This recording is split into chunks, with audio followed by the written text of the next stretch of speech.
Yeah, now am I audible? Very good evening to one and all. Am I audible? Fine, Yes, fine. Srikar, you are audible. Thank you, thank you, thank you. Yeah, it's a very important and a very interesting and very, I meant to say, fascinating topic. One of the fascinating topics in English grammar. The reason is,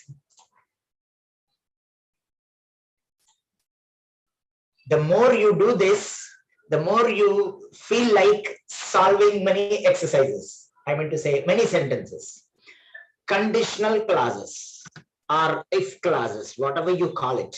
You call it conditional clauses or if clauses, whatever you call it. It's the same. See,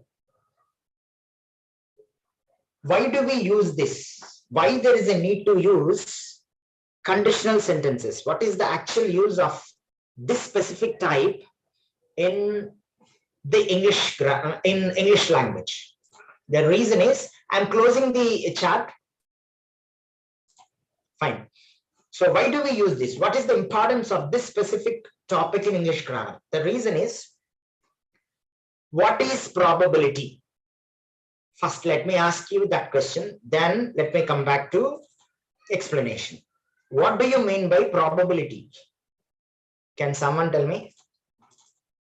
Can someone message me?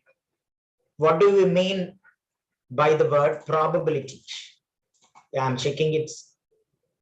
Yeah, you will get this PDF. Ayo. Yeah, who is asking me this PDF?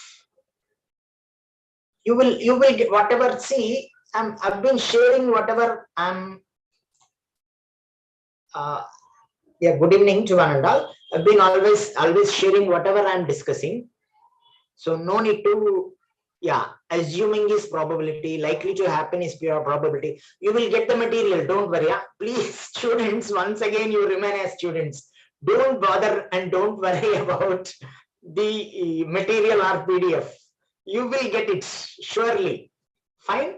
Please try to concentrate, try to write it, try to remember on your brain or in your brain, whatever you call it.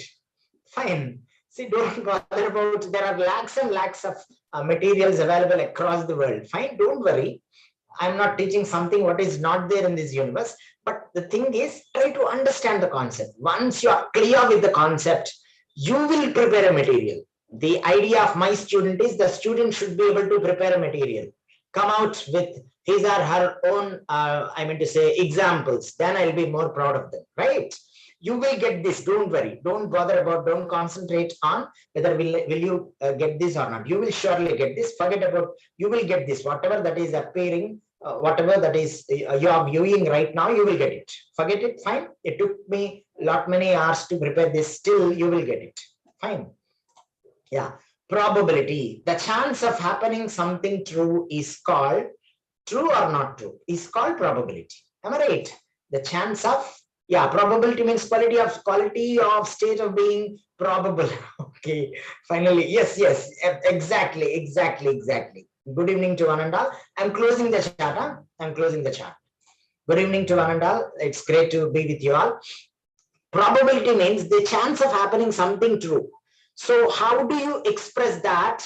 If one action is likely to take place, the another action is likely to take place, is likely to happen.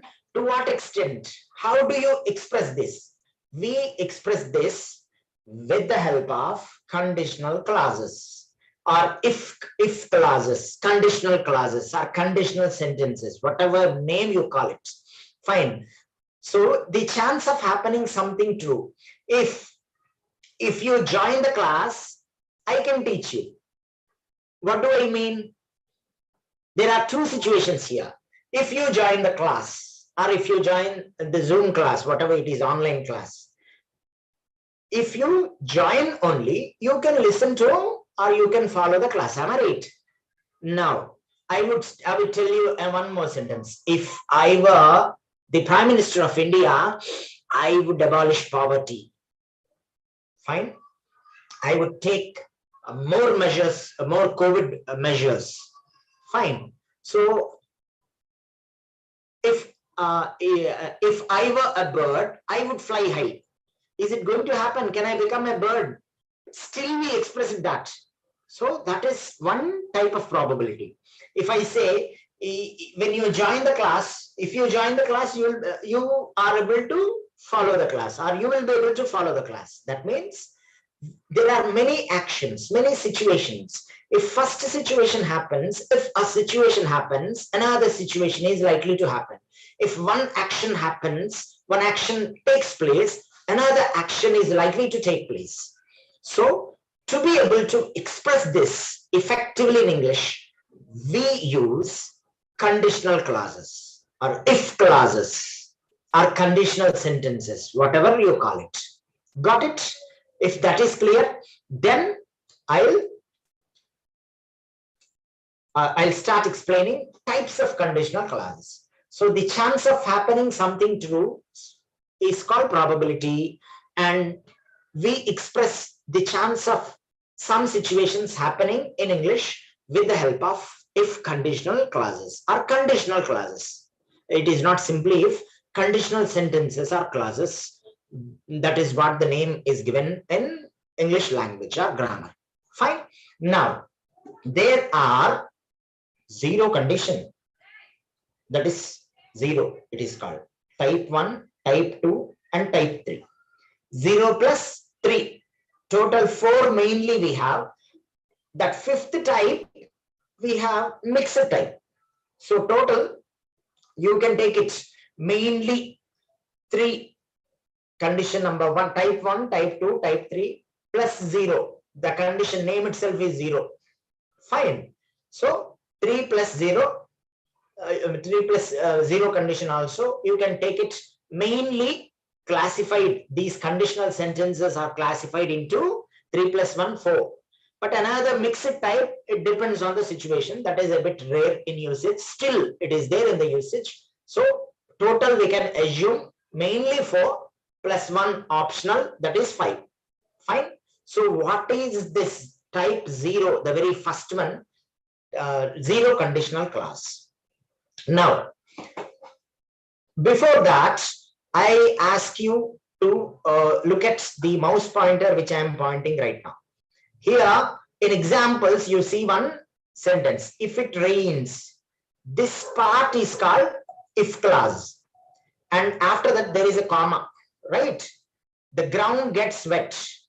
This part is called main clause. Now, once again, I'm repeating. Please look at the mouse pointer on the screen. Go to examples down.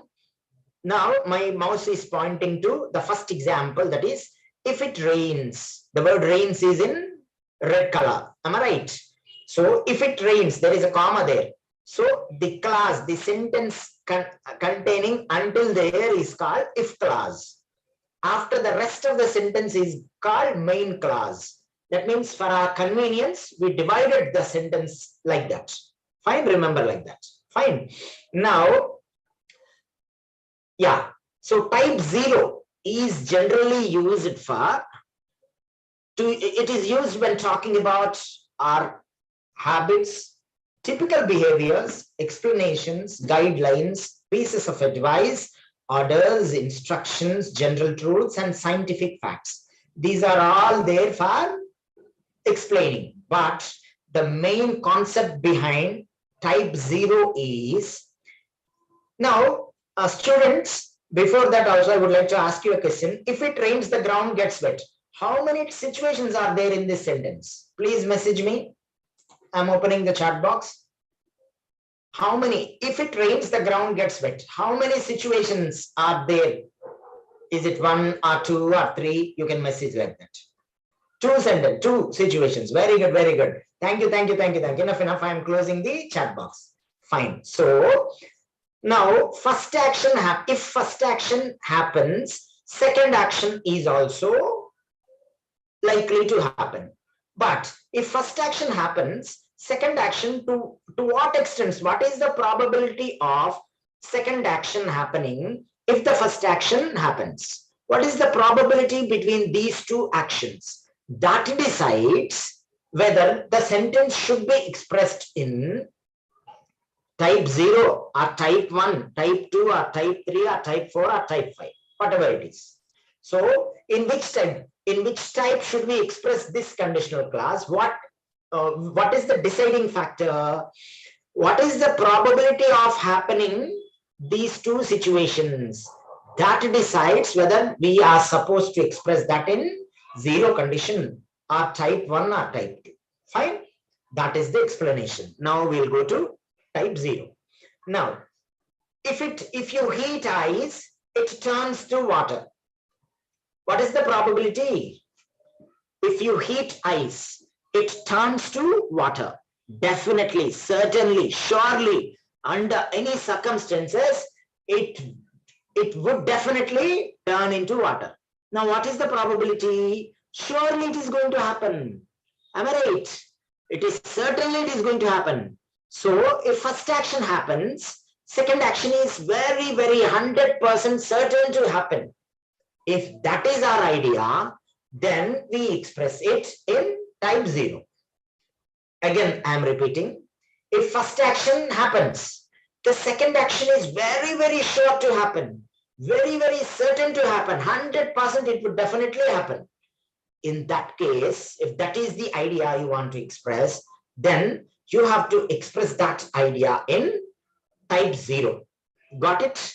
This is the explanation for type 0. Now, if it rains, what happens? Definitely the probability of ground getting wet is sure. So I selected, if that is my idea, I would select type 0. Now, what is the syntax? In if conditional class, please look at the pointer, mouse pointer. In if class, we'll have if plus subject plus the word it is subject plus simple present tense.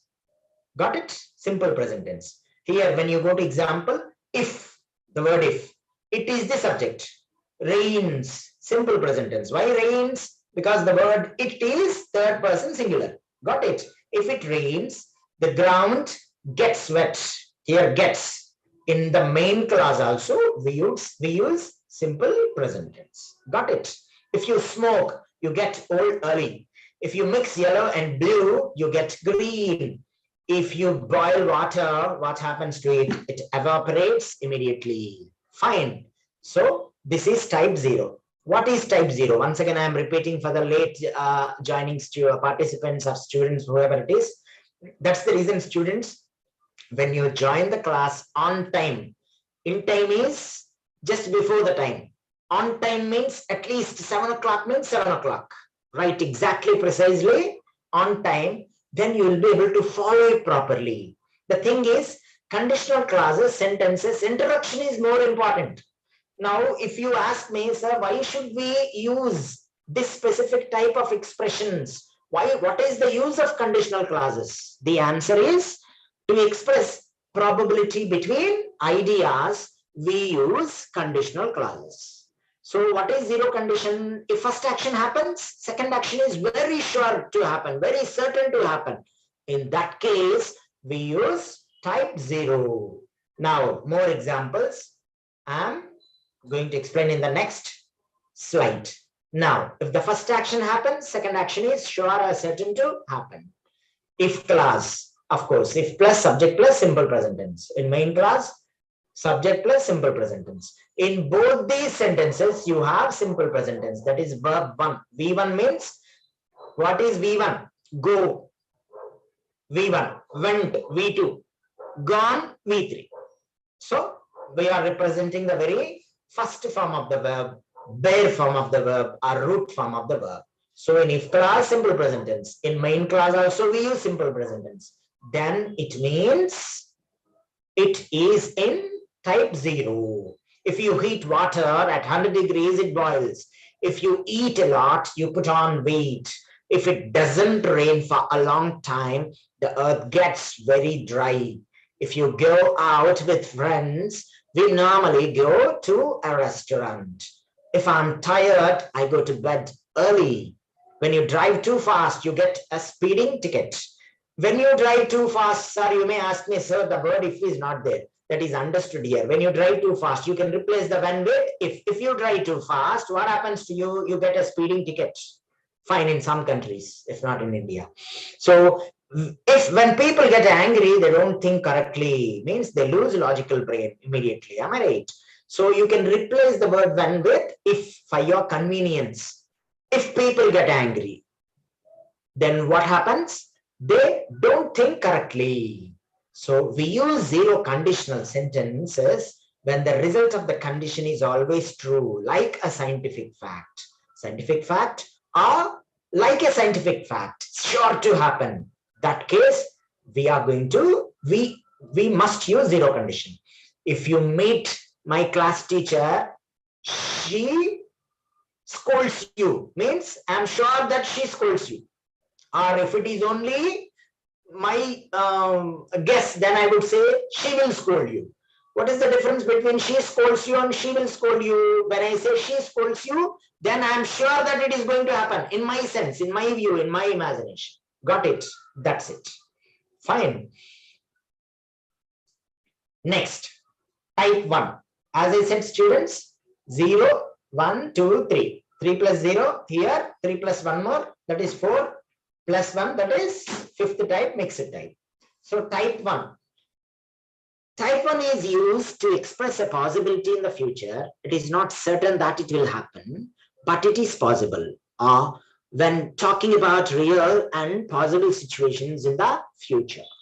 Now, type 1 is in such a way, if you, for your, for your convenience, I'm going to tell you it as, if first action happens, second action is also likely to happen.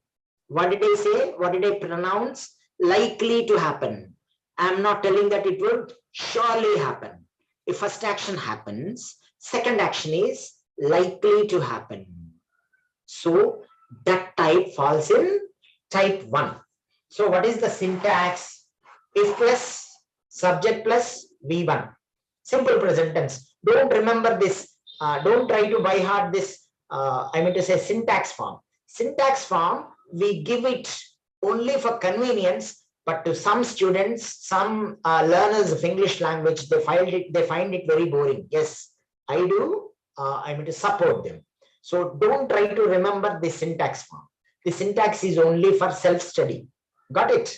How do you remember? In if class, in type 1, simple present tense.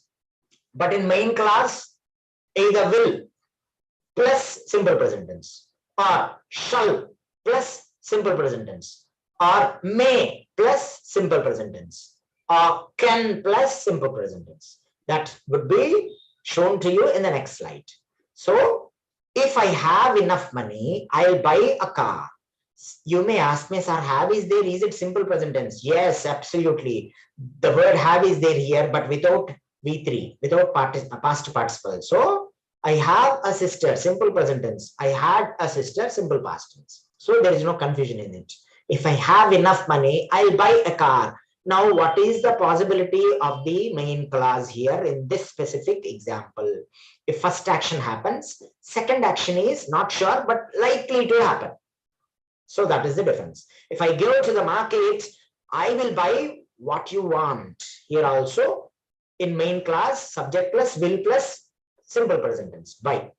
Fine. If you work hard, you will win the prize. So if first action happens, second action is likely to happen. If I'm not busy, I will help you. So if first action happens, second action is likely to happen, but not sure. But there is no guarantee for 100% of possibility or probability. Fine, no such authenticity. Got it? So type 1 examples continued. If you come fast, you can catch the train. If I meet Mary or someone, I'll tell her or I'll convey the message. If Tara is free tomorrow, he will invite her. If you work hard, you will do well in the test. If you arrive late to office, you will be fired. If you attend my birthday party, I'll be happy. If I pass this exam, I'll celebrate. If I go to Paris next month for work, I'll visit the Eiffel Tower. Plans. If I have time, I'll help you, promise. If it rains, we'll cancel the trip.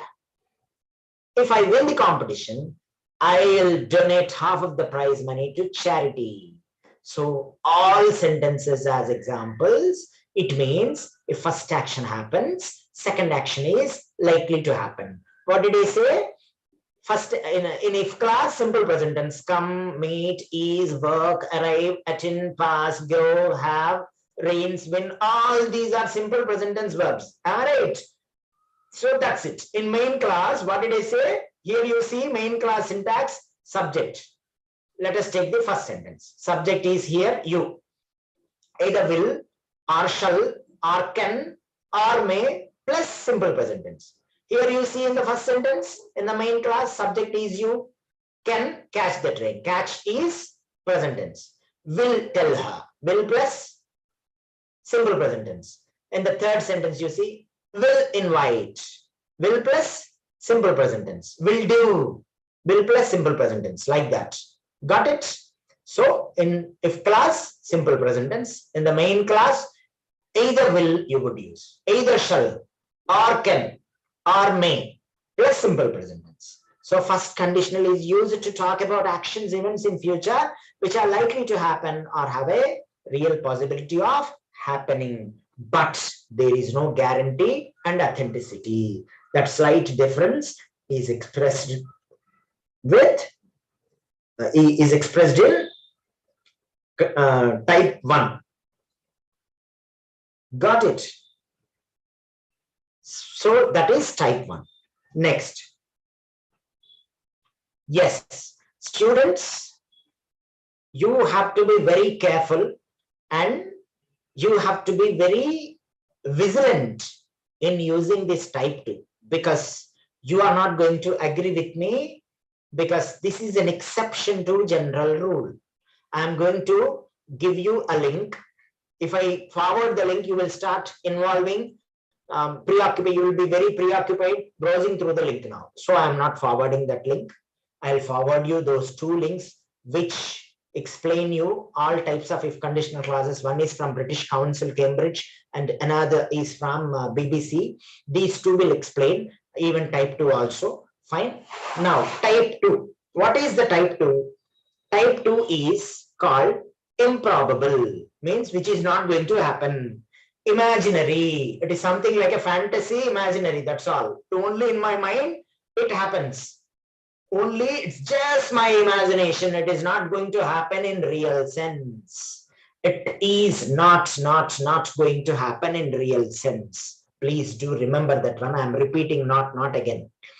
It is not going to happen. The chance of this probability is 0, or even sometimes according to the sentence -1. That means it is not going to happen, but I wish only in my imagination, in the speaker's imagination, we express this sentence part. This is, the real good, very native speakers and Indians who speak very good English, they enjoy using this sentence, using this type 2 a lot.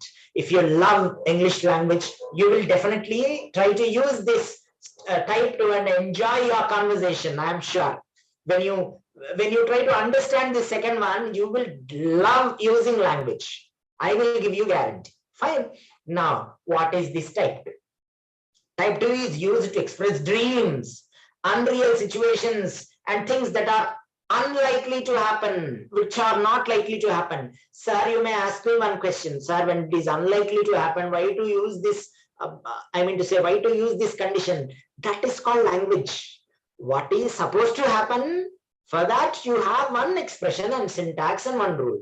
What is not supposed to? See, everyone dreams. Am I right? Everyone has fantasies. Everyone tries to explain and express what you dream. If I could do this, I would do this.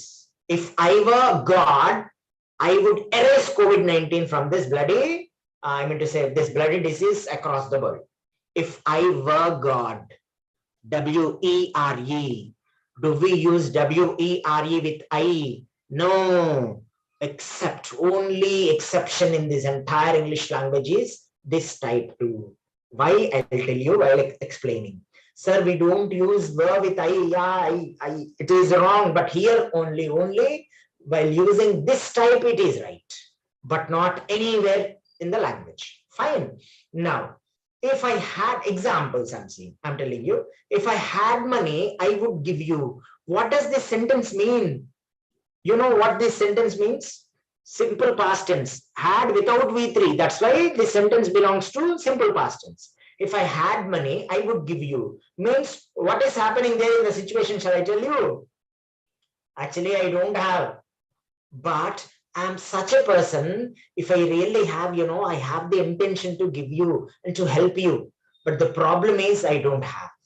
Sir, you can say it as, if I have money, I can give you.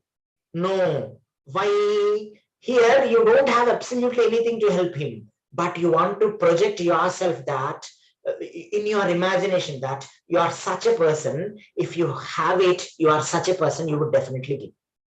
But do you have? No. Am I right? In that case, we use this type. Someone messaged me. Yeah. Could you please allow me to speak? Yeah, please. Who is this? Sakshi Anand Jain College. Yes. Sakshi, I'm going to unmute you. Please wait. Sakshi. Yeah, Sakshi, if you can unmute, you can unmute and talk to me. No issue. Sakshi, if you can unmute and talk to me. But I don't know how to unmute you, Sakshi. Yeah, Sakshi Anand Jain College. Asking you to unmute. I pressed this ask to unmute. Yeah, please, Sakshi, you can unmute and talk. Sakshi, you have a doubt. Please talk to. Please address. Please express your doubt. I've already pressed this ask to unmute.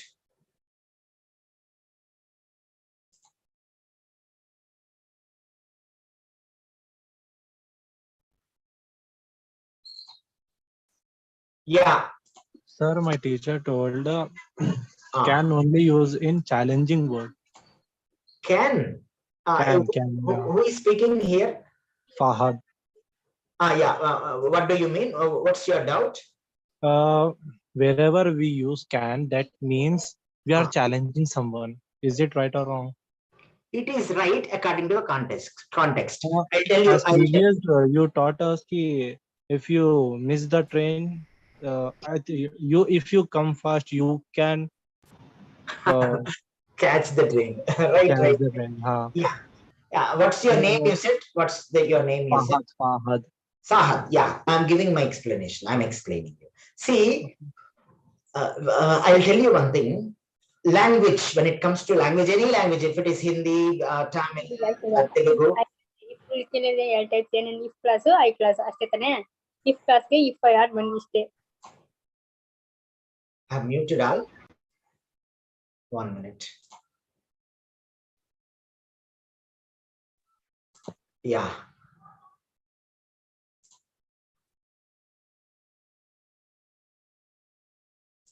Yeah, I hear some interrupted sound. Yeah, Sahad, whatever it is. See, the word can, it depends, because I hear a crosstalk. That's why I was busy in muting them.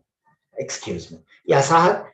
See, language is how you use. What do you mean actually? What do you mean means what is the speaker's intention? The word can expresses primarily means at first expresses ability. I can do it. It means I have the ability to do it. I can do it is equal to I am able to do it. But I should not say I can be able to do it. That is wrong, because two abilities I am expressing 2 times ability. That is wrong. I can do it. That means I have the ability to do it. Now your teacher said, whatever your teacher said is right in that context. Whatever she said is absolutely right, but in that context. Now I am going to ask you, Sahad, can you swim across this Atlantic Ocean? Can you jump over that 9 feet wall? Can you do that? Yes, here I mean, do you have that much ability? But my actual tone is, I'm challenging your ability to do that. Yes, whatever she said is Absolutely right. But here what I mean, I'm challenging what? Fill in the blank with a suitable word. What am I challenging you? What am I challenging you? I'm challenging your ability to perform a task. I'm challenging your ability to do something. It is, you can use it for challenging. Yes, it is right. But challenging what? One's ability. Fine. Can the prime minister or the president of Germany, can he stop Ukraine and Russia war? That means I'm challenging him what? I'm challenging his ability to do that. Can Indian prime minister stop the Ukraine war by negotiating? Means I'm challenging the ability. Can you do this, Sahid, whatever it is?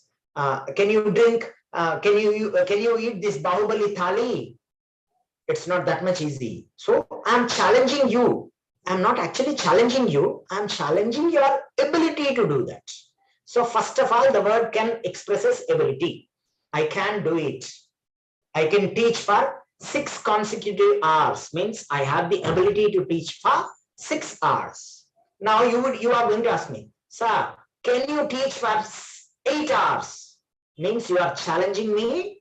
Of course, that is absolutely right. But you are not challenging me. You are challenging my ability to do something. But whatever she said is in her, see, she wants to convey the same thing, but she conveyed in that way, but it is right. Sahid, I hope.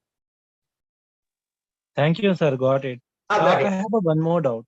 Please. How to pronounce didn't, did not. I mean, in short form, someone used to say didn't, someone used to say didn't. Which is the right form? Didn't is right. The problem is, Shahid, I told you yesterday, the mother tongue influence is more in Indians. To get rid of that, according to me, I see, I don't know whether you know Tirupati. You know Tirupati Balaji, you know na? Shahid, you know Tirupati na? Hello? Yes? Am I? Yeah. Okay, Tirupati, you know. Yeah. No, sir.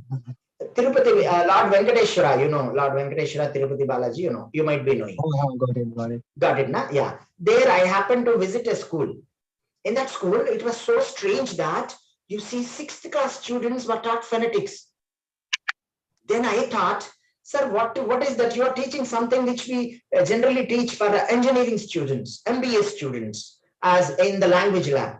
Then the correspondent told me, Srikar, you are right. But what is wrong in learning something? It is not beyond their capacity. As a 5th class student, a 5th class boy or girl is watching, I mean to say, a Japanese web series, Korean web series. They don't know Korea, they don't know Japanese, but they are able to follow. Then what is wrong in learning phonetics at the early stage? Yes, he was right. The reason is because many of the students were not taught in the way it should be taught. They are getting misled. So didn't is wrong pronunciation. Didn't. I didn't do that. I didn't do that. I didn't do that. Is thank you. Fine. That is mother tongue influence. Fine. Thank you. So please mute yourselves, all the participants. Let me continue. So that's it. Type 2, unreal. If it didn't rain, we would go on a picnic. If I were you, I would want to be a doctor. Fine. I were you. Even think that here. The subject is I got this BBC link also. I'll give you at the end of the class. Don't worry. Sir, can we use WERE here? Because we never use with I. Yes, you are absolutely right. We should not use also. But only in this type, in this condition, to express this condition, this is expression. This is an exception to general rule. Sir, how can we use ought to? Yeah, ought to is used for moral obligations. Sakshanand. Ought to is used for moral obligations. What is moral obligation? Morality says that you are supposed to do that. So you ought to respect your national flag. You ought to stand up and respect the national anthem before the which is played before the beginning or commencement of a movie in the cinema theater. You ought to respect your elders. Moral obligations. But must is also used for obligation. Must is not used for moral obligations. But we use it. See, language is changing. It is being used and mixed here and there. It is nothing wrong. But for moral obligations, we have a special customer that is ought to. Sir, I want to use it as something like you must respect your national flag. You can use, there is no doubt. There is no wrong. It is not wrong. But for that usage, we have a separate word, but we are not using. We think that must also can be used, should also can be used. If you use, there is nothing wrong. Grammatically, it is correct only. But that is a different type. See, we have Irani chai, we have masala chai. Both are teas only, right? But that is a different flavor. This is a different flavor. That's it. So must can also be used. There is nothing wrong. But ought to, we have a specific word for that usage. So when we have a specific word, instead of using that, we are using all other words. But it is wrong. It is not wrong. But at the same time, instead of using the actual word, we are preferring some other choice. But it is not wrong. Grammatical, it's correct only. Fine. Got it. Thank you. Yeah, I'm closing the chat. Sorry, yeah, I'm closing the chat box because I'll not be able to continue this. Fine. So if I were you, I would want to be a doctor. Yeah, why should we use were here?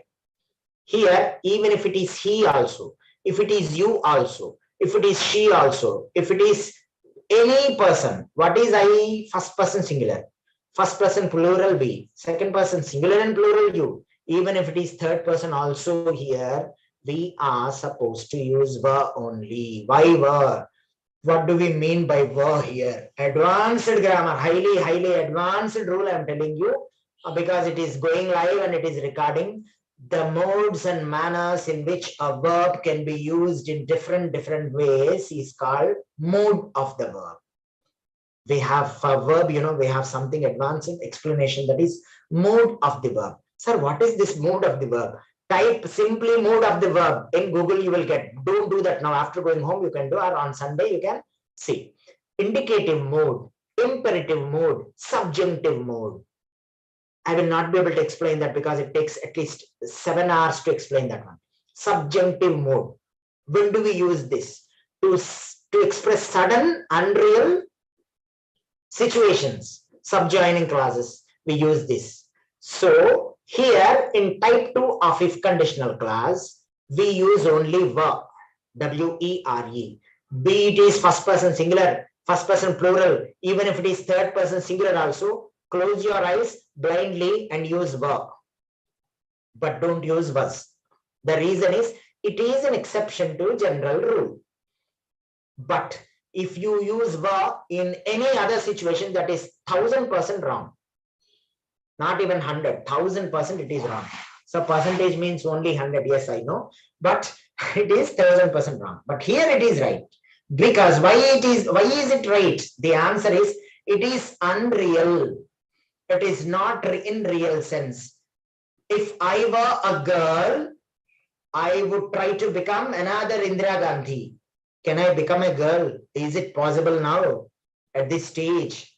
It is scientifically, morally, spiritually also not possible. Am I right? That is the reason why I am using were. If I were a girl, if I were a bird, I would fly high. Unreal, my imagination. If you want, I can use another word. It is just hallucination, that's all. It is a type of hallucination. That means it is just a fantasy, imagination, that's all. Unreal condition. Yes. In second condition, the second condition is called improbable or imaginary or hypothetical condition, which is not at all likely to happen, but is just purely imaginary. You have, if you type in Google, you will get from British Council, from BBC, from many books. It is not even lakhs, I don't know, 30 to 40 lakhs examples you'll get. Because I'm not using something which is strange, which has been existing only, I'm using. If I were the Prime Minister of India, I would abolish poverty. Can I become now? The chance is 0. The probability of this condition is 0. It is not going to happen. Only my wish, that's all. If I were a bird, I would fly high. If I were taller, what does that sentence mean? I'm not taller, I won't become taller. I will buy this dress. If I were 20, I wish I were young again. A 70-year-old man is expressing this wish. I wish I were young again. That means how nice it would be if I become a teenage boy, something like 15, 16, 13, so that I'll be more healthy. So I can bring back all my friends, youth, and all the entire, I mean to say, happiness, joy. That is his wish, unreal wish, purely unreal. To indicate that it is not going to happen, we use were. Got it? Please. If I were 20, I would travel the world. If I were you, I would give up smoking. What does that sentence mean? If I become you, I will not continue this bad habit. If I were a plant, I would love the rain. Can I become a plant now? In the next, it is next to impossible. Means it is unreal wish. Only to indicate that exception, I am using were. It is not I am using. The rule is that. If I won the lottery, not win. Why won? In type 2, we must use, we are supposed to use as per the rule, if plus, subject plus, past tense only. Fine. That's the reason we are using one. If I won the lottery, I would travel around the world. That means the chance of my winning the lottery is absolutely 0. The probability is 0 for the two actions to happen. If I knew his name, I would tell you. Fine. What does this sentence mean? That means I don't know, and I feel that how nice it would be if I know his name. I'm sorry. I regret that I don't know his name. To convey you. That is my feeling. Then how would I express? If I knew his name, I would tell you. What does that sentence mean? That is just my imagination, but I'm really sorry, but I don't know his name. Fine. If I were you, I would mention it. There is a meeting going on, a speech going on. So our parliament debate is going on. Think that if I were an MP, I would tell who is sitting next by me, sir, if I were you, I wouldn't mention it. I would not be mentioning it. You unnecessarily mentioned it. You see how much disturbance is happening right now? That is what I mean it.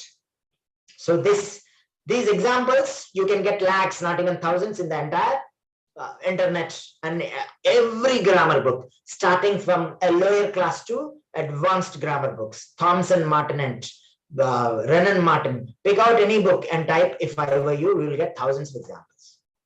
Someone asked me, sir, in future indefinite after subject, why we are using ES? Example, will she sing a song? I didn't understand this question. In future indefinite after subject, why we are using ES? Will she sing a song? I didn't understand. You can ask me at the last. Fine, after completing. Fine, students. You can ask me last 2 minutes are why we are not using. I didn't understand this. Please reserve this. Please reserve this doubt. Please reserve this doubt. You can ask me at the end. I will definitely, I'll be very happy to explain you. I love explaining. Fine. So definitely, please do remember and ask me just before ending the class, 2 to 3 minutes doubts session. Fine. You can unmute then and you can definitely don't forget to ask. Fine. So that's it. The second condition is used to express the consequence of an unrealistic action or situation in the present or future. Thank you. I'm closing the chat box.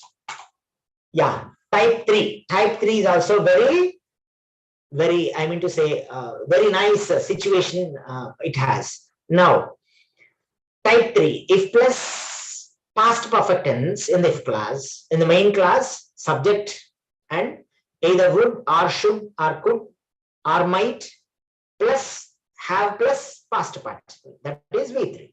Fine. So type 3 expresses type 3, if clauses express the past and impossible situations that can no longer be changed. Yes. Now I'm going to give you all one situation, then you can understand this better. Type 3 example.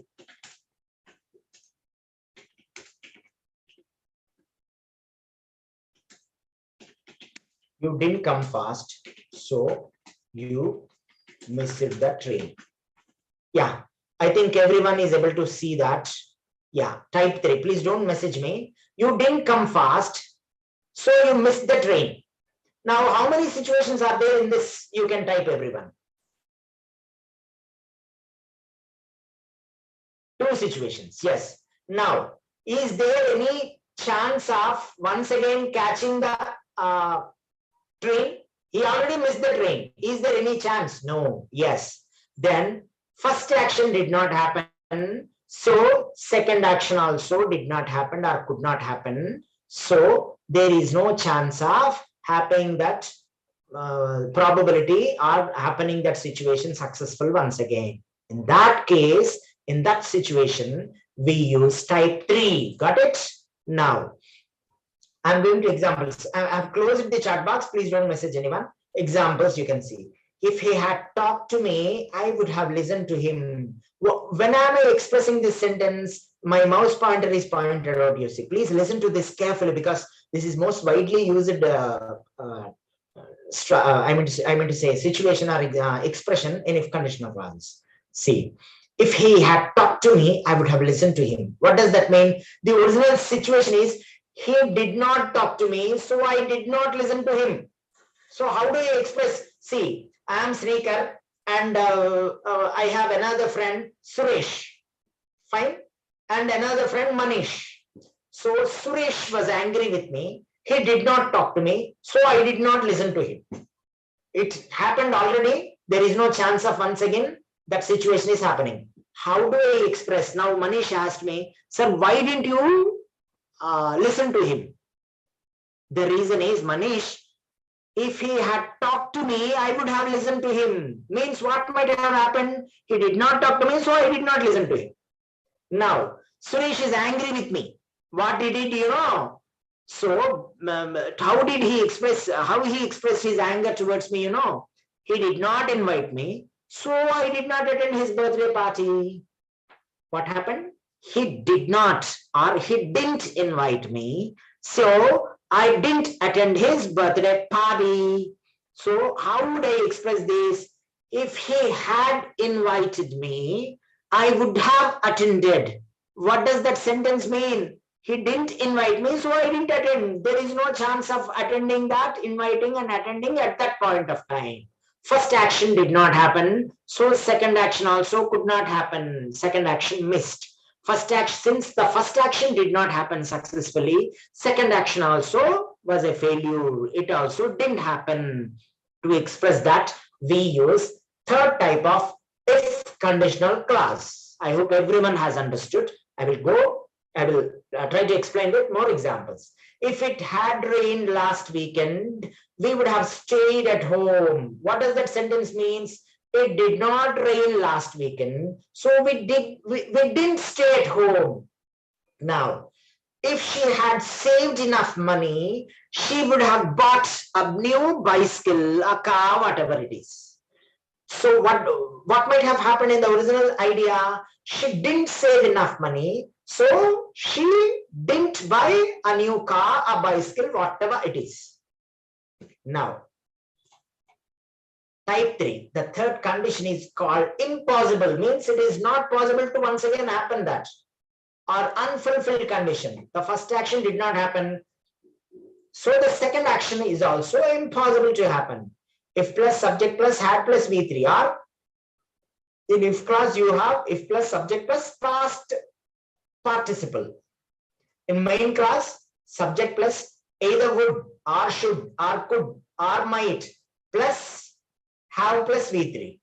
Don't worry about this syntax. It's too long, but I'll explain. I'll substitute it. If you had studied seriously, you would have passed the exam. Now I'll substitute this syntax. You see, what is the subject here? You. in if class. Subject, can you see my mouse pointer? Subject, you. Had, one had is compulsory. What is the V3? Study, studied, studied. Here V3 syntax replaced. Now all seriously any other word can occur. In main class, this is main class. From you, the word is, the sentence is main class. Here in main class, how do we substitute this? Subject is you. Either would, or should, or could, or might. Only one word will be used. You would have plus V3. Have, past. Past, past, past. I used V3, the exam.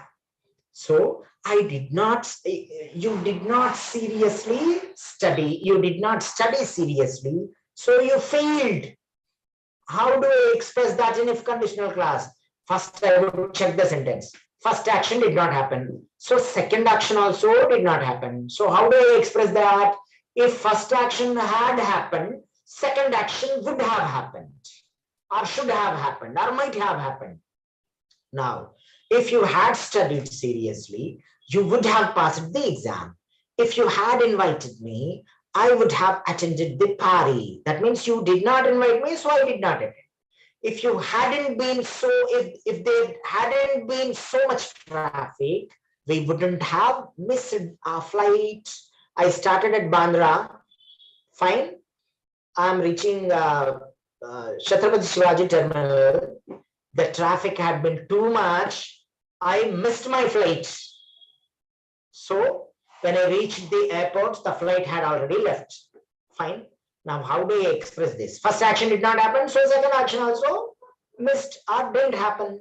Fine. In that case, if there hadn't been so much traffic, we wouldn't have missed our flight. We wouldn't have. Negation, please observe meaningfully, that not is used. Meaningfully. Fine. If there hadn't been so much traffic, we wouldn't have missed our flight. Now you will ask me, sir, what is this been? Yes, been is the representation of V3, had plus V3. Shall I tell you one secret? V1 is, V2 was. What is the V3 for is? Been. Got it. That's it. That is called English language. But you will not see this representation very rarely in CBSE books, very rare books, really of quality, you would see this explanation. Is, was, been. Fine. Are, were, been. V3 form is been here. Now, if you had informed me about the meeting, I would have come. I would have attended. That means you didn't invite, you didn't inform me, so I could not attend. If she had replied to my message, I wouldn't have been so worried. An elderly man has a daughter. So there was a delay in replying. He replied, where are you? The girl could not reply because it was in silent mode. Now he is worried. How would you express this? After reaching that girl home, the father asked her, why didn't you reply to my message? Then the girl said, no, actually, Papa, that was in silent mode. Oh, why are you worried, Papa, this much? The reason is this. She did not reply to his message. So this father is worried at home. So if she had replied to my message, I wouldn't have been so worried. Got it? I hope you all got my idea. If Bristi had come on time, the name of the girl is Bristi. If Bristi had come on time, she would have met them. She did not come on time. Swapna raised hand. Swapna, you can ask me your doubt later, huh? Please. Please reserve your doubt, you can ask me later. If Bristi had come on time, she would have met them. Who are those them? Whoever it is, celebrities who are known to her, or whoever it is, she knows one union minister. The union minister along with his family, he attended the party. So Bristi could not be on time. Now Bristi says, when I would say what I observed was, if Bristi had come on time, she would have met them. But she did not come on time, so she missed meeting them. Got it? Regret. If Charlie hadn't been so careless, he wouldn't have lost all money. Criticism. Here, what did Charlie do? Charlie was spending so carelessly on, I mean to say, shares, on trading. Carelessly. He was not at all speculative. He didn't care for which share is going to rise or fall. So he lost all money. First action did not happen. So second action also did not happen or could not happen. Didn't happen. So how do I express? See, I told him many times, if Charlie hadn't been so careless, he wouldn't have lost all money. I'm criticizing him indirectly. My tone is that. So first action did not happen. So second action also could not happen. If first action had happened, second action would have happened. That is the way I am expressing now. So I prefer third type of if conditional clause. If you hadn't lied to me, you wouldn't have ended up in prison. If you hadn't lied to the police, you wouldn't have ended up in prison. So criticism. That fellow told a lie. I didn't commit this crime or mischief, whatever it is. Finally, they found it. He was sentenced to jail for 3 months. Now I am expressing that if he was released after and he was telling he was worried, then I am criticizing him. If you hadn't lied, you wouldn't have ended up in prison. So you telling lies, that is this lied. Fine, you lied means you told a lie. So the consequence is finally you were caught. The truth was unearthed. You were caught and you ended up yourself in prison. So that's it. That is type 3 of if conditional clause. Now type 4, already 0, 1, 2, 3. So 4 are over. Now the fifth one is mixed one. Here mixed type. We mix one type of if conditional clause with another type of main clause. Right? Mixed type is generally used for past in unreal and present unreal conditions. So these mixed types express an unreal past condition and its probable result in the present, or an unreal present condition and its probable result in the past. Don't get confused. This is a bit rarely used type, but someone of you may ask me, sir, you have another mixed type also. Why did you tell? For that reason, I have prepared this PPT. This specific slide. Fine. Now we'll go with the examples. Mixed type, this is purely mixed type, but you don't generally use it. A very rare use is this. If he as a president had built a subway system, people wouldn't lose much time in the traffic today. The first if conditional clause here is had built, third type, but this main clause is second type. So this is a mixture. If you were intelligent, you would have won the university exam last year. Fine. If you were intelligent, this part belongs to second type of if conditional clause. But this main part belongs to third type of main clause. So it is a mixture. So this mixture we use to talk about unreal present, consequences and all those. This material you will get it, don't worry. Now, students, you have to tell me, because this topic I cannot end without discussing some examples. Now I want answers for this. He wasted his time.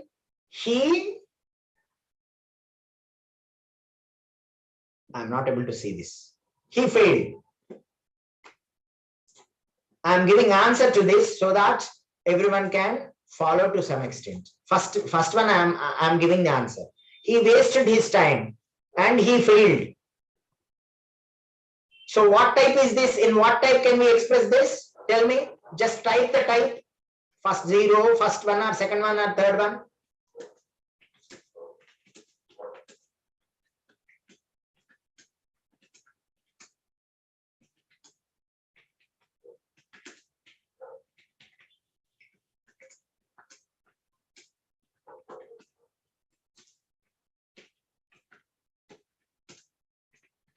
Yeah, I'm typing the answer.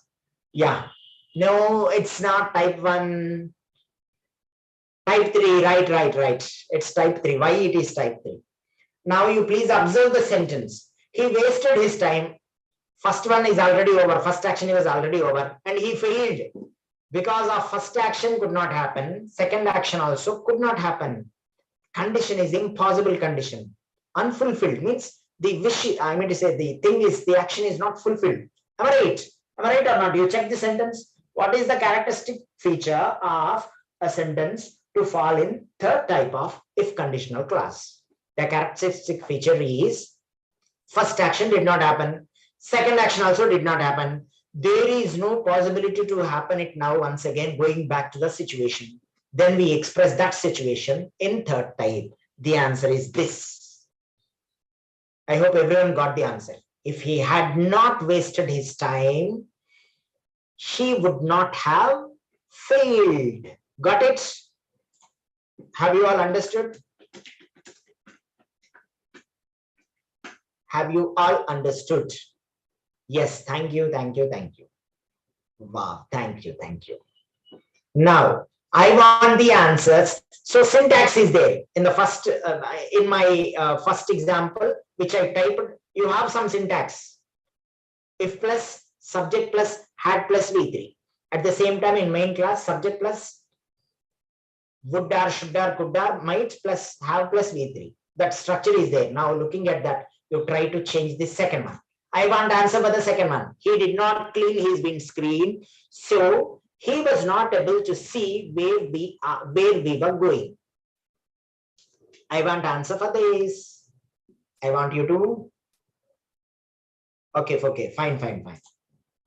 Good. I want answer for this.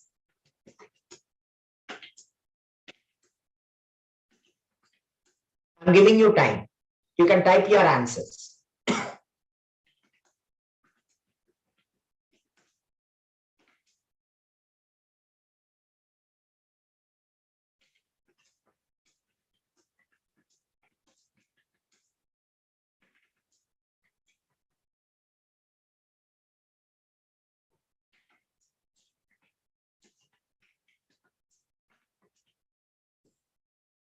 Yeah, type 3. Yes, type 3. If anyone can convert it into type 3 and give me, I'll be more happy. If anyone can convert it into type 3, type 3 is right answer. Type 3 is right answer. Type 3 is right answer. But I expect too much from you if I want you to convert this, because it's slightly a bit difficult one. I'm typing the answer. I hope everyone got my answer. If he had cleaned his windscreen, he would have been able to see where we were going. So where we were going is another addition of idea. Don't bother about that. Fine. How many actions are there in this? He's not cleaning his windscreen and he was not being able to see where we were going. Fine. These two are the situations. Now, how do I express this? Now, first action did not happen. So second action also could not happen. So this falls in third type of if conditional clause. Now, what is the syntax? If plus, subject plus, past perfect. So how do I change this? If he is the subject here. If he had cleaned his windscreen, what might have happened? He would have been able to see where we were going. Got it? Yes. Now, it did not rain, so the crops withered away. So what is the, which type does this fall? Third one. Third one. Question number 3. In which type does this fall? Yeah, there are some correct and wrong answers. I want everyone to Ashrita. Ashrita, what's your answer? Type once again.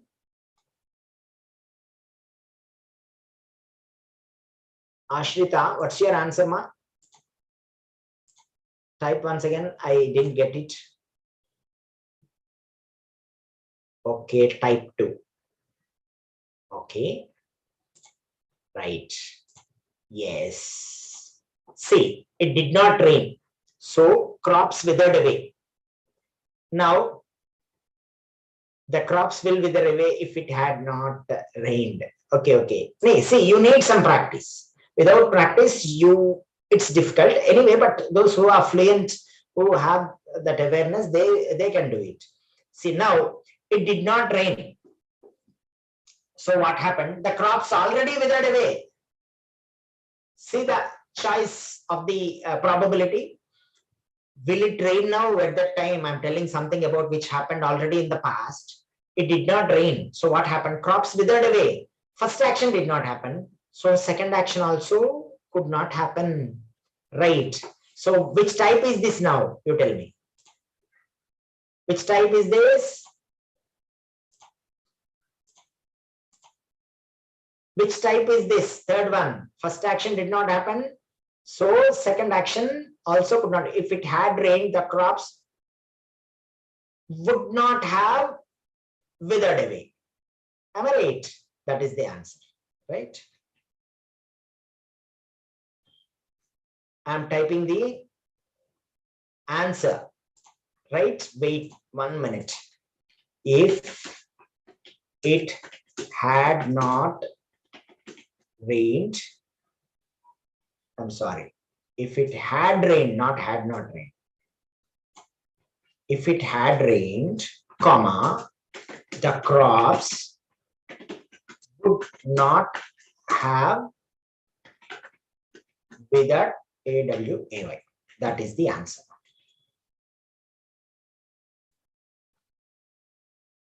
If it had rained, the crops would not have withered away. See, sir, what is this expression? Yes, you have to balance that negation properly. Now there is already one knot in the first action. It did not rain. So what happened? Crops withered away. Everything got dried. Fine. Now, how do I express that one correctly? If it had rained, the crops would not have withered away. Am I right? If it had rained. See, example I tell you. He did not ask my help, so I did not help him. How do I express this? He did not ask for my help, so I did not help him. There is nothing wrong from my part. That is what I want to tell you. He did not ask for my help, so I did not help him. How do I express this? There is one knot in the first sentence. If he had asked for my help, I would have helped him. Am I right? Same situation here. It did not rain, so the crops withered away. If it had rained, the crops would not have withered away. Got it? Have you all understood the situation? Situation, have you all understood?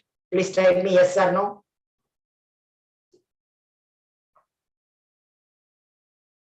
Please type me yes or no. Fine. Thank you, thank you, thank you. See, students and participants, don't worry. This is the first time, or might be, you see, in schooling, everyone, all your teachers of English might have taught this. But you know, maybe in our student life, we were only just something like, we could not concentrate that much. There are many, many reasons for not being able to understand a topic, not being able to follow a topic. The reason is, what happens generally, 90% of the cases, students, we all, I was a student, you are all students now, whatever it is. Everyone might have passed that, crossed that situation. Body present, mind absent. Am I right? So it was something like body present and mind absent. That's the reason we could not concentrate, because our teachers might have taught it properly. Yes. The only thing is, we neglected it, right? So it did not rain, so the crops withered away. If it had rained, the crops would not have withered away. He did not ask for my help, so I did not help him. If he had asked for my help, I would have helped him. If he had asked for my help, I would have helped him. Fifth one, try. You did not invite me, so I did not attend your marriage. You did not invite me, so I did not attend your marriage. Try all, everyone, at least this, I think this situation you can understand well. First action did not happen. So second action also did not happen. This falls in third type only. Now try to write it correctly.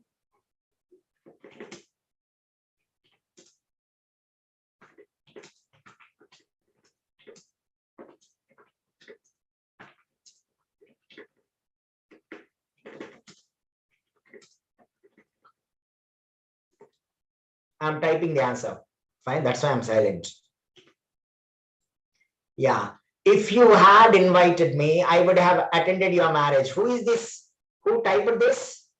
Who is this? Who typed this? Please message your name. I could not see, completely. I could see only your display picture. Kamak, yes, that's Kamakshi. I'm sorry. Yeah. I'm sorry. This, chat box is not properly visible. Kamakshi, that's absolutely correct sentence. That's absolutely correct sentence.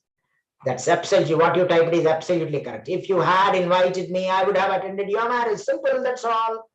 Fine. If you had invited, I also typed the same answer exactly whatever you typed. Kamakshi, well done. Well done. Everyone will be able to do that. Some might have typed it correctly, or I did not get the your answers chat in the chat box. Fine, that's the correct answer. Renu did not pay examination fee. She was not allowed to write the examination. She was not allowed. See, my dear students, please have very good observation here. Please observe it carefully. She was not allowed. This is in passive voice. To be able to balance this passive voice, we need to use been. We need to use the word been once again in the conditional clauses. I'm sorry. Yeah. If Renu, shall I type the answer for this? If Renu had paid the examination fee, she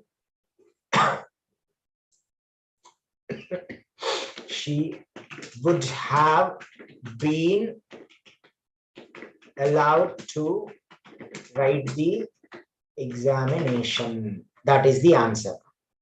See, what is, let us discuss this answer. If Renu had paid the examination, if plus Renu subject had plus V3 paid, there it got satisfied meaningfully. Fine, the condition is satisfied. If Renu had paid the examination, she would have been allowed. Would are, should are, could are, might, plus have plus V3. Have is there, allowed is there, V3. Everything is fine. Where did this new customer appear? That is been. Why did this new customer been appear? The reason is, you see, the original sentence is in passive. She did not allow, she was not allowed to write the examination by the examination authorities or by the school or college, whatever it is. She was not allowed by someone. That someone might be examination authorities, examination branch, whatever it is. Am I right? So that is in passive. So to balance that passive in perfect tense, we took the help of the word been extra. So that is the reason. This is a typical a bit tough sentence. Renu did not pay the examination fee. If Renu had paid the examination fee, she was not allowed to write the examination. She would have been allowed to write the examination. She would have been allowed to write the examination by someone. The gatekeeper did not close the gate. The accident happened. If the gatekeeper had closed the gate, the accident would not have happened. If the gatekeeper had closed the gate, the accident would not have happened. That is the answer. Fine, got it? If the gatekeeper had closed the gate, the accident would not have happened. The doctor came late, the patient died. The doctor came late, the patient died.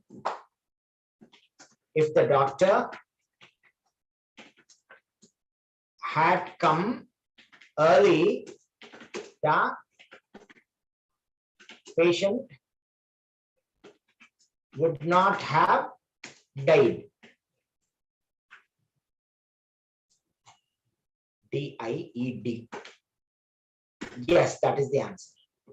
If the doctor had come early, or you can use some other expression, if the doctor had come in time, that adverb you can adjust according to the meaning. We have that freedom. If the doctor had come early, the patient would not have died. Am I right? That negation not is compulsory to balance the meaning. I hope you all got it. Next. He came to the function late. He did not meet the chief guest. Answer. If he had come to the function early, he would have met the chief guest. Yes, that is the answer. Fine. Sakshi, if the doctor didn't come late, no, had and didn't come late, that it becomes, two negatives, two past tenses, it becomes meaningless. So you can avoid that one. Fine. Next, I was held up in the traffic jam, so I missed the train. Same thing, if I had not been held up in the traffic jam, I would not have missed the train. If I had not been held up in the traffic jam, I would not have missed the train.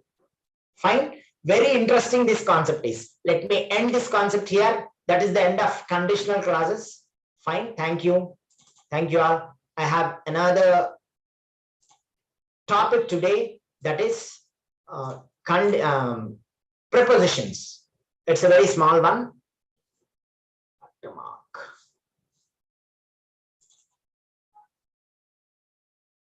I'll make it a bit faster. Students, please try to understand.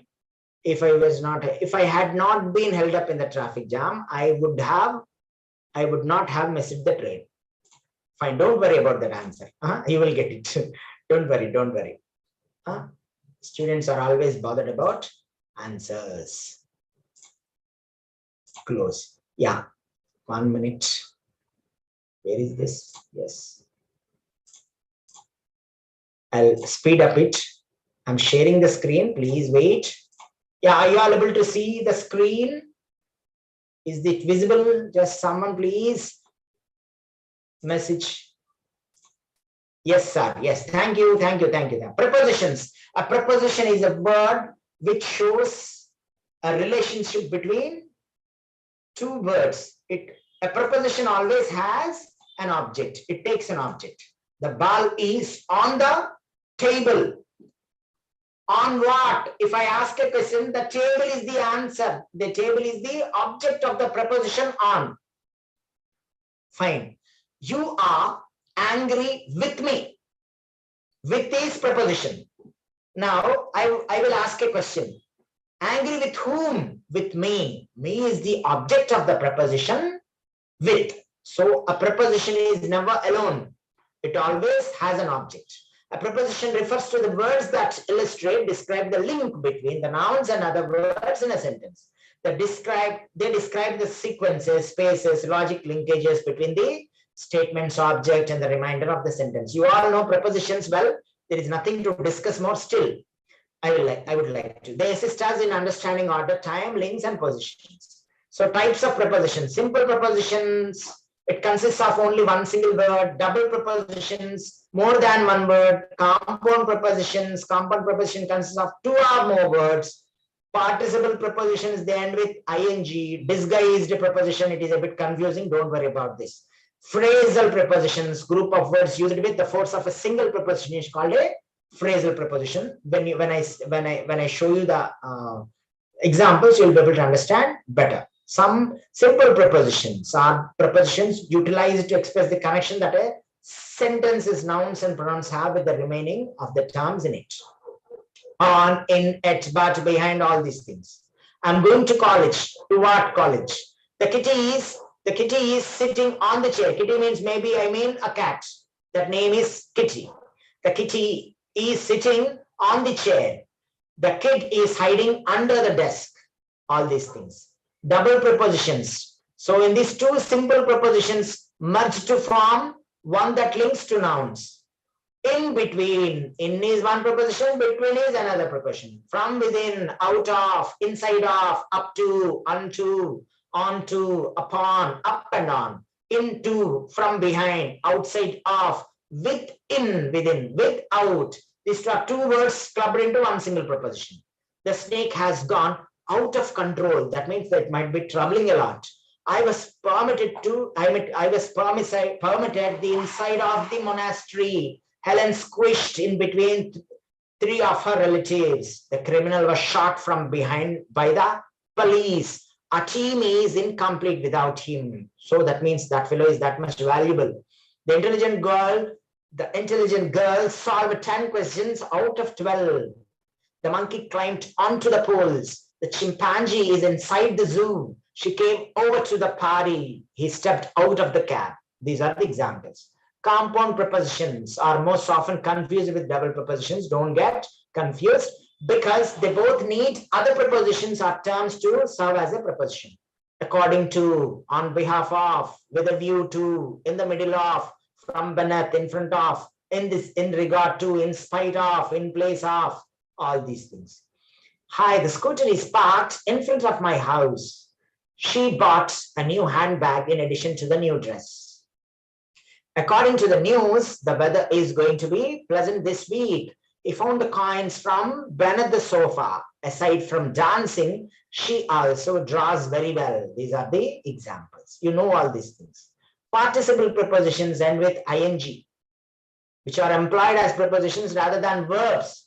These are both participles and prepositions. Means ing plus prepositions. Participle prepositions usually end with a suffix such as ed, or en, or ing. Considering, respected, past participle form. Touching, so given, following, gone, failing, taken from this work. Accepting, provided, on condition, something like that. Some examples of particle prepositions. I'm sorry.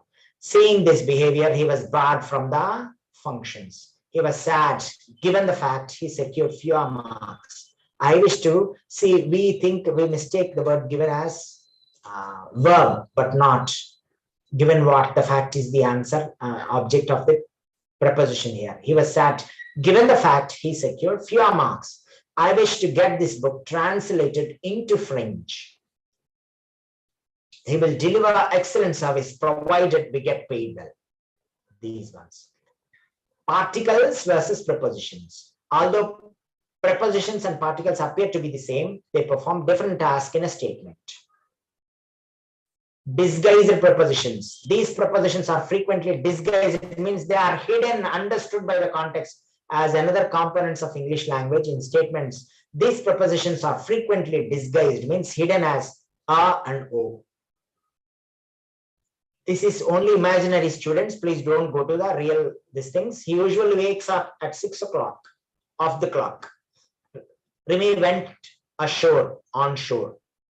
Sir, you may say, sir, this is an article. Yes, article. This is understood as preposition. That is why we said disguised, not in real form, understood by the context. Of course, this is article only as per the grammar. Detached prepositions. So, where they are supposed to be used, they are not used in that place. They are used either and. Whom are you waiting for? Or for whom are you waiting? Are you staring at me? What are you thinking about? Which offices are you working in? Here are the vegetables that Sheena asked for. Who are you working with? Where are you coming back from? These examples. Time prepositions. So she began exercising at 10 a.m. Place and directions. On, up, down, under, towards, across. You all know them. John is at home. John came from Europe. The officers came into the house. I told you that I will give you 5 minutes time for questioning. For that reason, I'm completing a bit faster. Agent or thing. So which tells about who did this. This blog post is about smart devices. Most of the visitors have left the premises. Your brother will always be there for her. He's dancing with his friends. So prepositions in phrasal phrases along with, on top of, instead of, all these things. In the beginning, before the fall, after the brutal fight, all these things. Fine. I would like to show something else with regard to prepositions. 1 minute.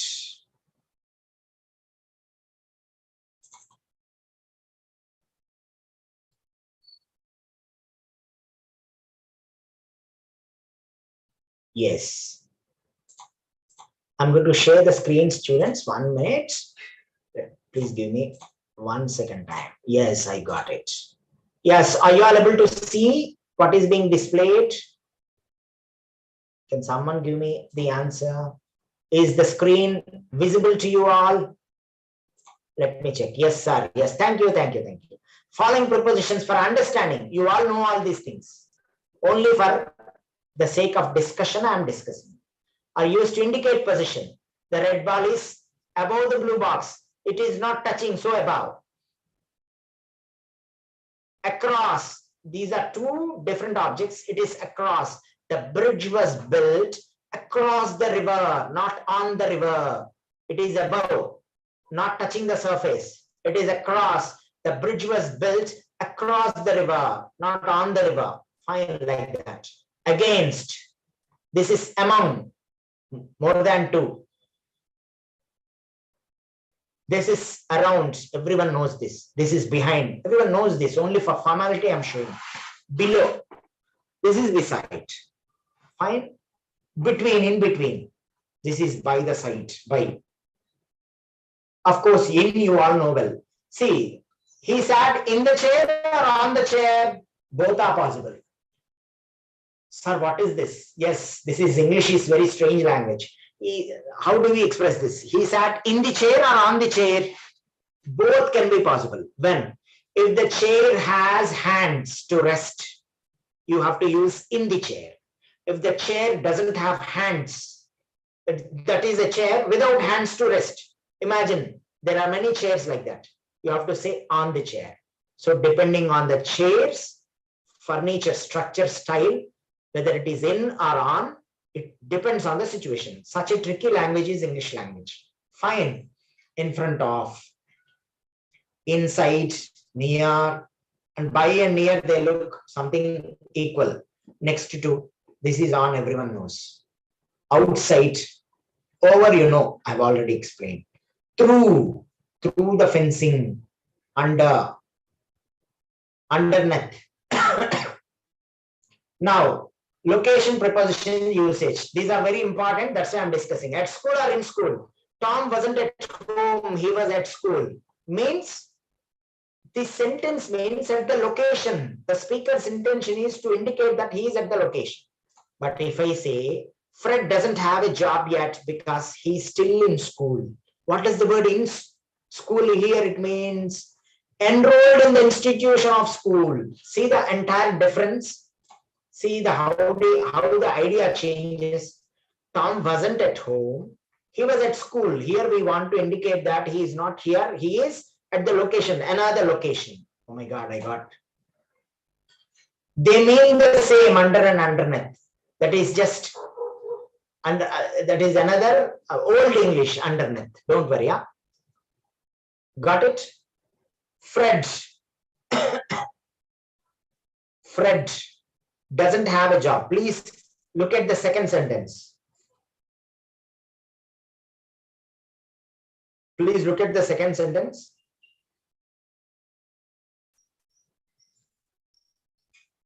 Did you understand it?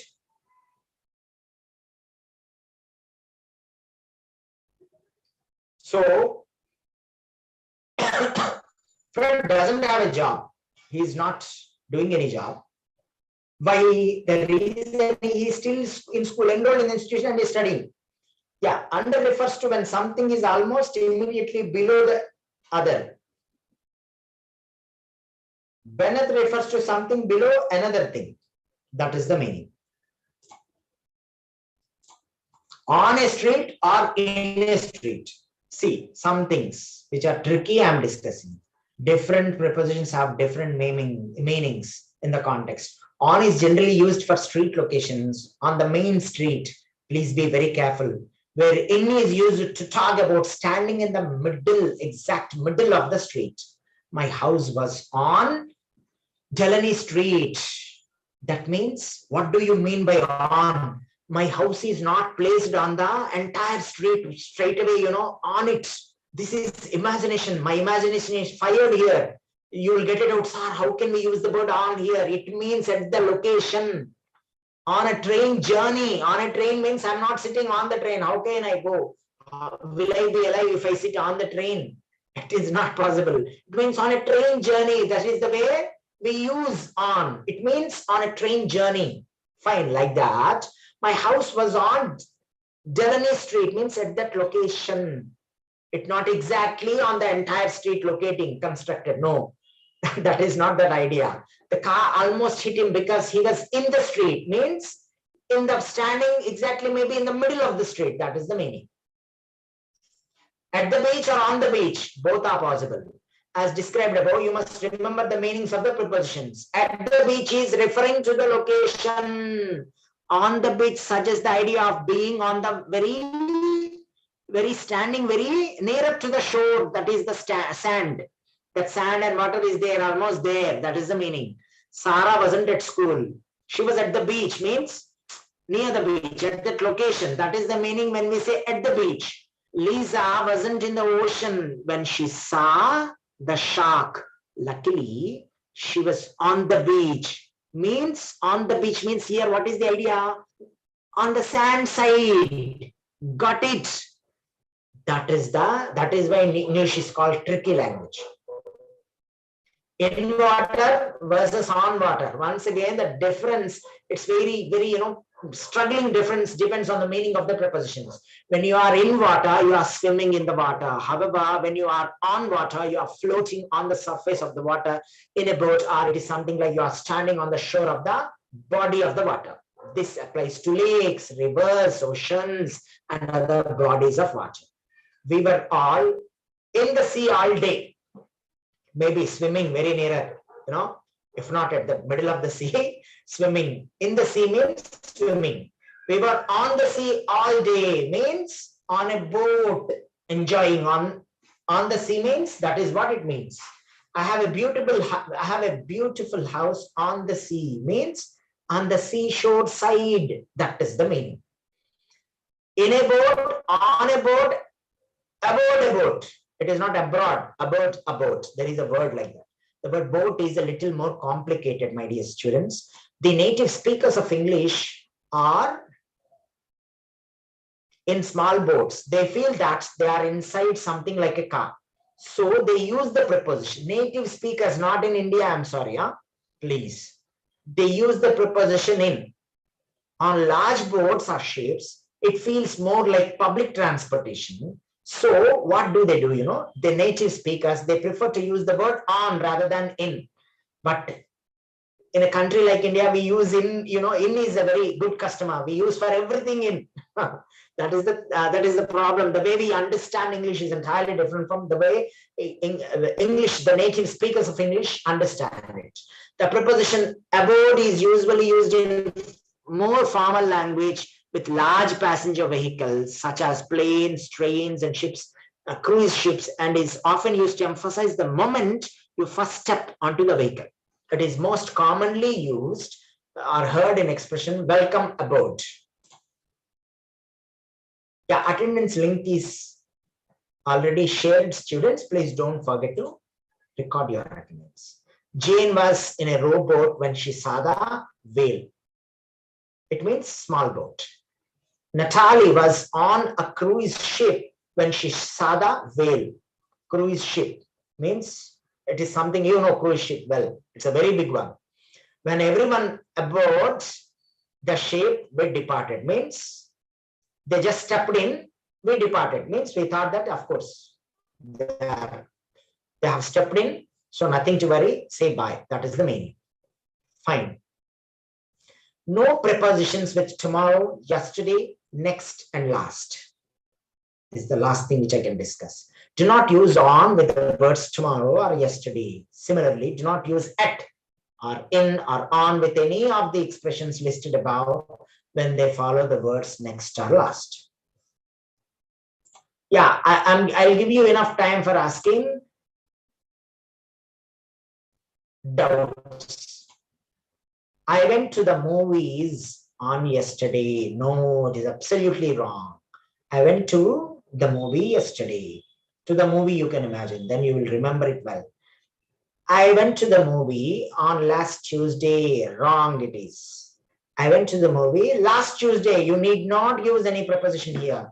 I graduated from college in the last August. Absolutely wrong. I graduated from Lincoln's College last August. That's enough. So we have phrasal verbs also. We have some prepositions. Example is phrasal verb is a verb plus a preposition, or adverb which creates a meaning different from the original verb. I ran into my teacher at the movies, means cinema hall something, last night. What do you mean by ran into? Means meet. Ran is a word, into is another preposition. It is a phrasal verb. It means I called up, I called in, something like that. Phrasal word that is. He ran away means he left home when he was 15. He ran away when he was 15. Means leave home. So that's it. Yeah, I'm giving you enough time for asking doubts.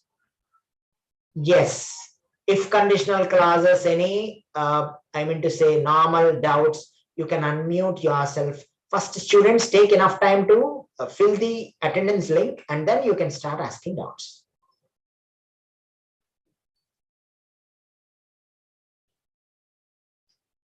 Yeah, this is absolutely for anything recorded. I mean to say anything regarding yesterday's topic. Today's mainly if conditional clauses. Any doubt is there, you can ask.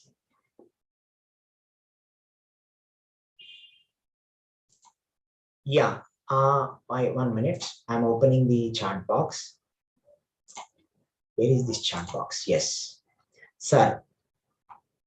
Difference between meet or met or meet. See, difference between met or meet. Meet is simple present tense. Met is past tense and past participle. Meet, met, met. V1, V2, V3. Like we have conjugation of verbs go, went, and gone. Go, went, and gone. Like that.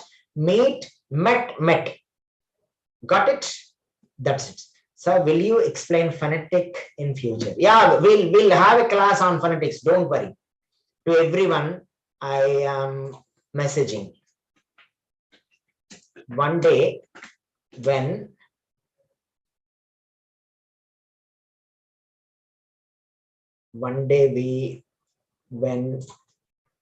you all are free to join the class, we will, I'm sorry, I'm missing something. We'll have class. Just 1 minute. Absolutely.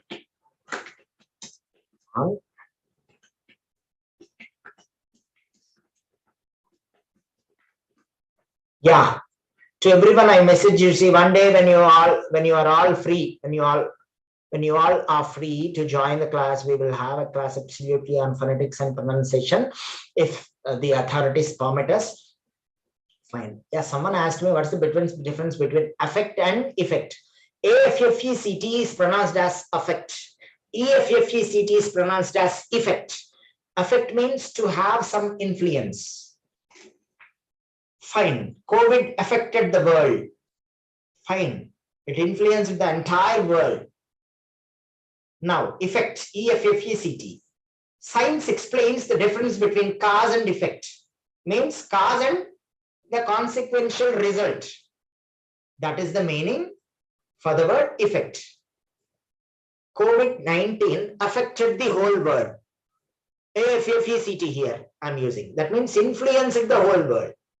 But Screen, I'm not using anything screen. Oh my God.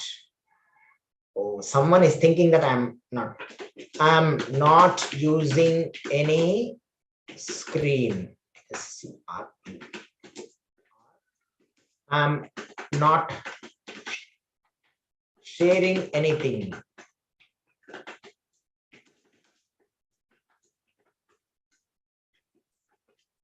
Yeah, this is only doubt session. Sir, is on used only while referring to streets, like that sentence. I lived on XYZ street. I was confused because when we use when we say I live in Mumbai or I live in India. Yeah. See, I'll tell you. Who is this who messaged? May I know the name? Okay. Kamakshi. Yeah, Kamakshi Shrivas. Yes, that's a good question you asked, ma. On is used only while referring to streets. I'll tell you in London, see, all these foreign countries, when we say a street, when we mean a street, that is something like, that is an area, specific area. Fine. So on a street, the meaning is located there. When you use I am in Mumbai, that is right. You mean it city, am I right? I live in Mumbai, I live in India is right. Your expression is absolutely right. No need to worry.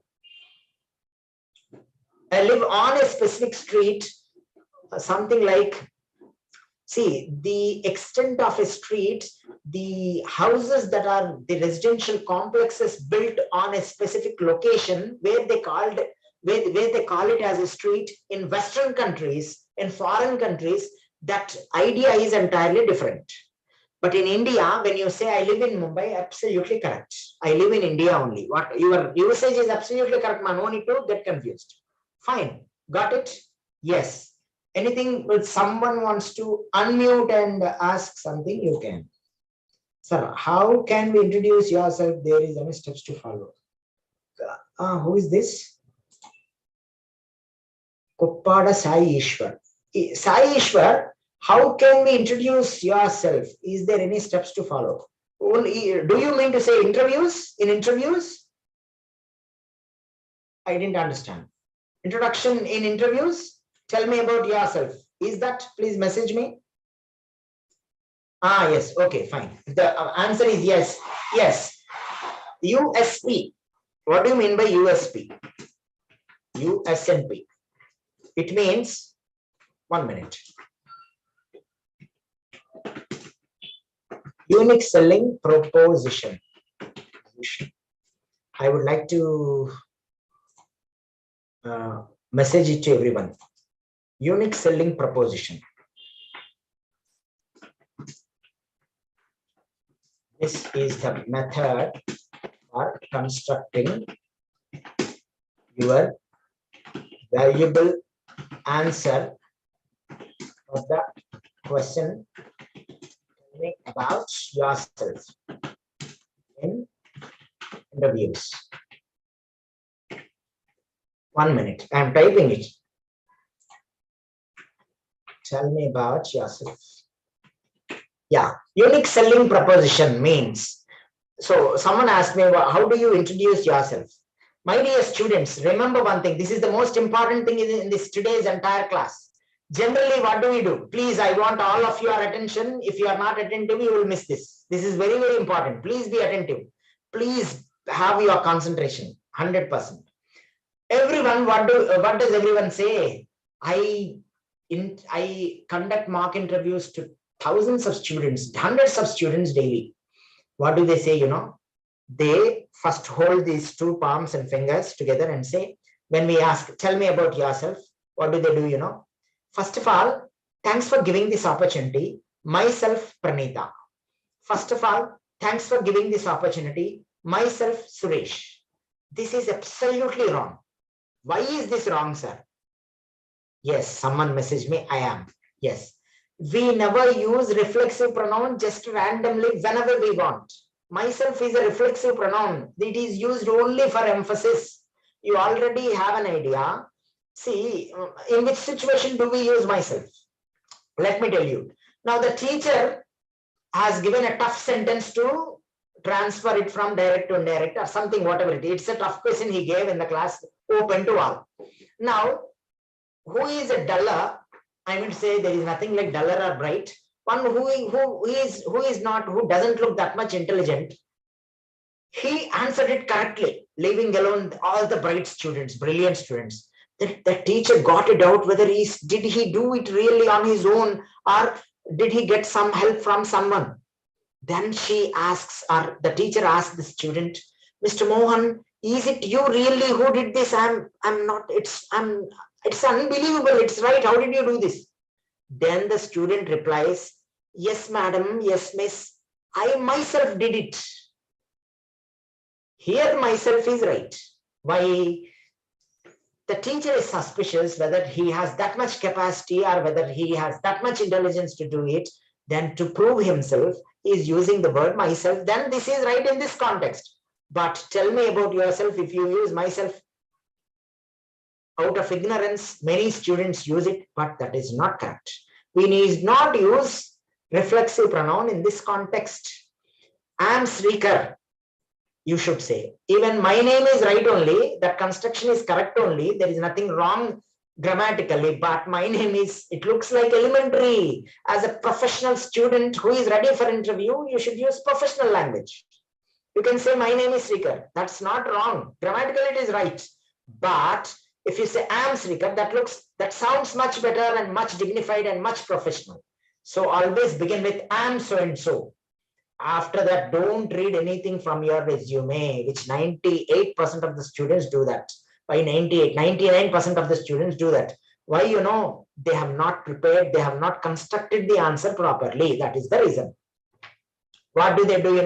I studied 10th class here, or +1 here, +2 there, after that degree here, or engineering here, or MBA there, or I'm doing my MBA, or I'm pursuing my MBA, or engineering, or whatever course I'm doing right now there.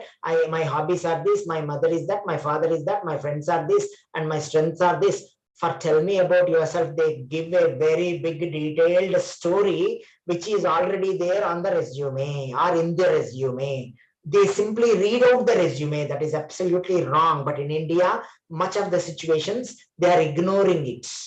But if you go to Italy, if you go to US, if the package is something more than 40 LPA, 50 LPA, yes, myself you are using is wrong. But in India, they are ignoring it. You need not use emphatic pronoun or reflexive pronoun. It's not necessary there. Grammatically, it is not wrong, but it is not necessary there. Got it? If you say simply, am so and so, that is enough. That is professional. To tell you frankly, using a reflexive pronoun at the very beginning of the sentence in that context interviews, it is not correct. Fine? That's it. And sir, what should we focus for that question?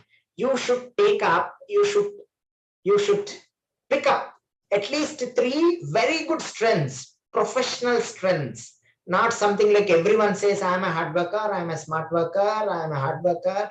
Everyone says a hard worker. Fine. No, you should tell something about yourself, which is unique, which can make you stand from the rest of the candidates. That is called unique selling proposition. Yeah, we'll guide you. I'm going to guide you how to introduce yourself very, very impressively. Don't worry. At the time of interview, you can request for a session. I am going to guide you. Don't worry, because I have more expertise in soft skills, teaching interview skills. Fine. Don't worry. And I'm telling you, I'm continuing with the session. See, you have to pick up at least 3 very good qualities. Yeah. Sir, example. Please listen to me carefully. I will try to introduce myself now. Please listen to me carefully. I'm not going to use anything. Oh, somebody messaged me. What if I did not have any quality? Don't worry. You will learn. Fine, you will learn. Don't worry. If you practice, you will. I'm Srikar. I think like a man of action, act like a man of thought. I believe that 98% of perfection is 100% possible in each and every task we take up or I take up. I believe that uncompromising quality, that's what it makes a huge difference, whether it is an individual or an entrepreneur or any big company across the world. I have an eye for detail. I look for creative solutions for problems. This is a brief introduction about myself. I'm done. See, did I use anything? This is a brief introduction about myself I gave you. Fine. Did I give you anything other than my name, anything from my resume? I completed here, I completed 10th class here, I completed my intermediate here, or I completed my +2 here, that school, this school. When they ask you specifically, you can answer. All the details are already there in your resume. You need not mention them actually. But in this country, they are ignoring it because here we have communication skills means without fluency. Trained communication is entirely different from untrained communication. Professional communication skills are entirely different from communication skills which are not that much trained, which are not professional. When do we call someone professional? When he is very exact to the need. That is called professionalism. Am I right? Got it? See, I also can play cricket, you also can play cricket, but everyone, even girls are playing cricket, everyone can play cricket. We can play gully cricket, but there is some difference between Sachin Tendulkar and Mahendra Singh Dhoni is playing cricket and are playing cricket. Am I right? What is the difference? How much your heart went into doing it, how much interest and technique it matters. There is a lot of difference between Sachin Tendulkar's batting style and my batting style. The reason is there is a great difference in technique. Fine, I may also hit 1-6 and 1-4 randomly, closing my eyes. That is different. So normal communication is different from professionally trained communication. So what should I do to speak English fluently like native speakers?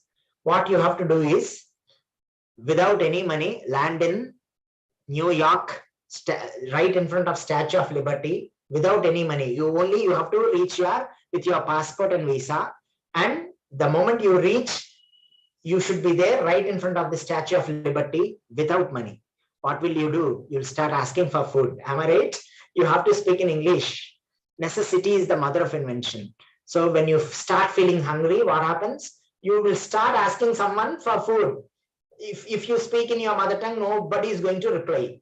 So you'll start English starts just flowing like that.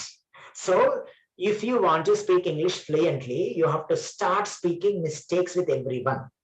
Then correcting is second part. The problem is in India, we think that we need to speak English fluently on a fine auspicious day, everything correctly. That is wrong idea. Commit mistakes. More, you express yourself more. Start speaking only and only in English from tomorrow. Oh, someone said, but sir, most of our teachers are saying that as fresher, you need to say what is there in your resume. That is the difference between experienced and professional and normal. Okay, don't worry. See, you will be more confused. For that reason, to make you speak at least something, your teachers might have started like that. Because I am such a student who never opens my mouth. Instead of that, at least to read something from the resume is much better situation. Am I right? Only to encourage you like that. At least you would at least utter some sentences. Your teachers might have told you like that. Fine, don't worry. But even if you start like that, you can slowly grow and improve. Fine. Thank you all. It is already 9:02 or something. 9 o'clock. Fine. Thank you all. Thank you all. We'll meet in the next class.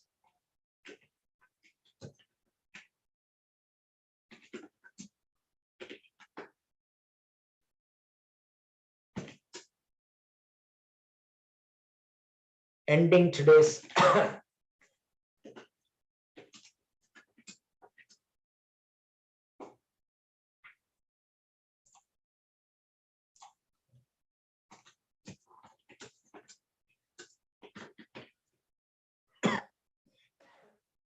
Attendance link not visible. I think attendance link is there. Where is this attendance link? I will like to. 1 minute, 1 minute. Thank you. Someone who complimented, fine. Where is the attendance link? I'm searching for it if possible. Once again, I'll try to. Where is this link?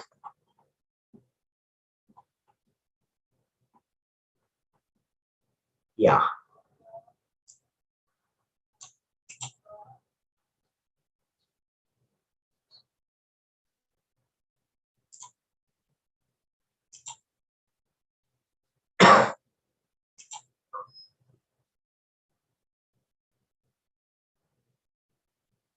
This attendance link is already there. I'm not able to copy it.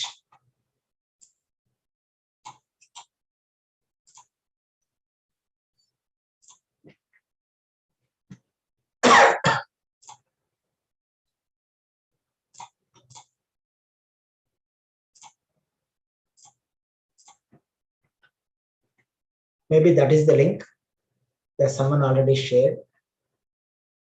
Sir has already shared. Thank you all. I'm leaving.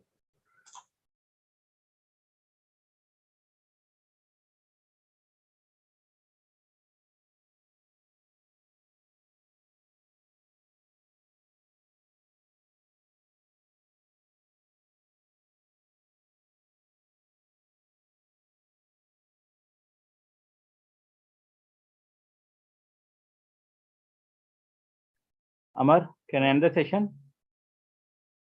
Yes, Kirna. You can mind it.